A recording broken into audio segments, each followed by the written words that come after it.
വലിയ പോരാട്ടങ്ങൾക്കൊടുവിൽ ക്ഷത്രിയരെ നിഗ്രഹിച്ചു. പക്ഷേ ആ വിജയം അദ്ദേഹത്തിന് സന്തോഷം നൽകിയില്ല.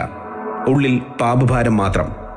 ഇനി വേണ്ടത് ഒരൊറ്റ കാര്യമാണ്: പ്രായശ്ചിത്തം. അതിന് തപസ് ചെയ്യാനും യാഗങ്ങൾ നടത്താനും ദാനം ചെയ്യാനുമൊക്കെ ഭൂമി വേണം. പക്ഷെ അങ്ങനെയൊരു പുണ്യഭൂമി എവിടെയാണ്? അദ്ദേഹം തന്റെ ദിവ്യമായ മഴുവെടുത്ത് കടലിന് മീതെ എറിഞ്ഞു. ഒരു മഴു വീണ ദൂരത്തോളം കടൽ ഭയന്ന് വഴിമാറി. ഒരു തുണ്ട് ഭൂമി പതിയെ ഉയർന്നു വന്നു. കിഴക്ക് തല ഉയർത്തി നിൽക്കുന്ന സഹ്യപർവ്വതം, പടിഞ്ഞാറ് അനന്തമായ അറബിക്കടൽ. ഇവ രണ്ടിനുമിടയിൽ കായലും പുഴകളും വയലുകളും നിറഞ്ഞ ഒരു മനോഹര നാട്.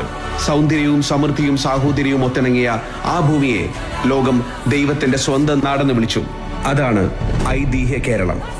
എല്ലാവർക്കും ഹൃദയം നിറഞ്ഞ കേരളപ്പിറവി ആശംസകൾ.